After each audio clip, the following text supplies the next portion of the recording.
Good morning, I am Sofia Mercado and you're watching Grade 7 AM Weather News Live. Pagasa State weather forecasters yesterday advised Filipinos to expect and prepare for a hot and humid summer as it officially declared the start of the dry season.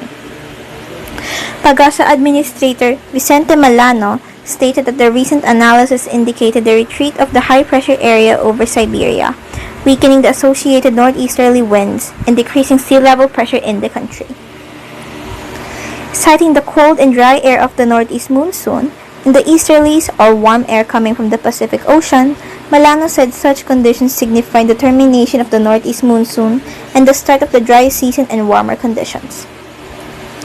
Now that the dry season has begun, Pag-asa said the day-to-day rainfall distribution across the country will be influenced mostly by the easterlies and localized thunderstorms. Let's see what the day-to-day weather conditions through our resident weather expert, Krista Jade Barr. This morning, the country will experience light cloudy skies and sometimes may bring slight rain because of the easterlies and localized thunderstorms. You can see the flow of the wind coming from the Pacific Ocean, which passes through the country. This is called the easterlies. The easterlies brought warm wind, that's why we can expect a hot weather during noon. The easterlies also carries clouds, so there's a possibility of cloudy skies and rain. During the afternoon up to nighttime on northern and central Luzon, if you can see here, there's a big chance of heavy rains at La Union and Pangasinan. On southern part of the country, we can also expect cloudy skies with rain and thunderstorms. Heavy rain will be experienced by people at Agustin del Sur, Davao de Oro, Davao del Norte. Same will be experienced at Zamboanga del Sur and Lanao del Sur. There's also a possibility of Maguindanao experiencing much heavier rains. For those areas who will experience heavy rains and thunderstorms, be careful on the possibility of landslide and floods, especially to those who are near on the rivers and areas declared as landslide prone. Currently, there's no signs of possible low-pressure area around the Philippine area of responsibility up to next week. Also, Pag-asa has not issued any gale warning or strong wind warning across the seas and oceans, so our fishermen in small vessels can safely sail on our bodies of waters. Our weather forecaster Jaden Miguel Regala to report on the day-to-day weather across the metro. Today until Sunday, that is from March 25th to the 27th, easterlies will continue to prevail in most parts of the country, bringing generally fair weather conditions aside from isolated rain showers or thunderstorms over Metro Manila and the rest of the country.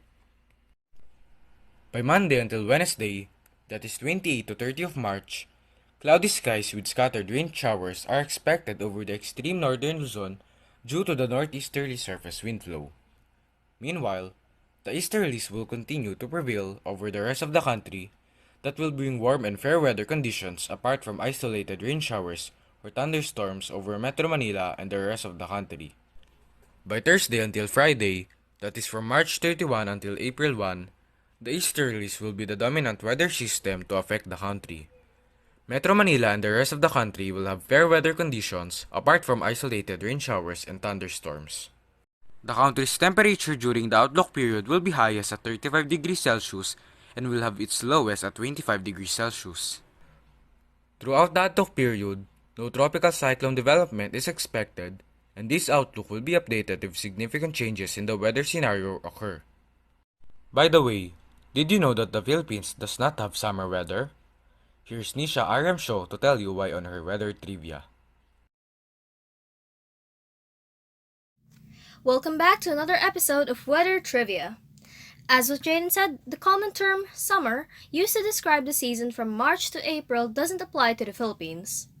The commonly known seasonal changes of winter, spring, summer, and fall only apply to countries located in the temperate climate zone. These places have more even distribution of precipitation throughout the year, hence the name.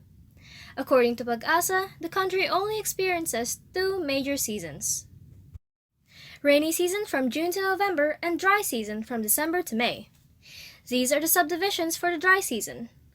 the cool dry season from December to February, and the hot dry season from March to May. So why does the Philippines only have 2 seasons? Those countries that have 4 seasons like South Korea, their seasons depend on the solstices, which means they depend on the length of the day. For example, in South Korea, on June 21, Seoul is having summer solstice and will experience 14 hours and 46 minutes of daylight. Meanwhile, on December 22, Seoul will only have 9 hours and 34 minutes of daylight. If you compare it to the Philippines, on June 21, Cebu will experience 12 hours and 44 minutes of daylight.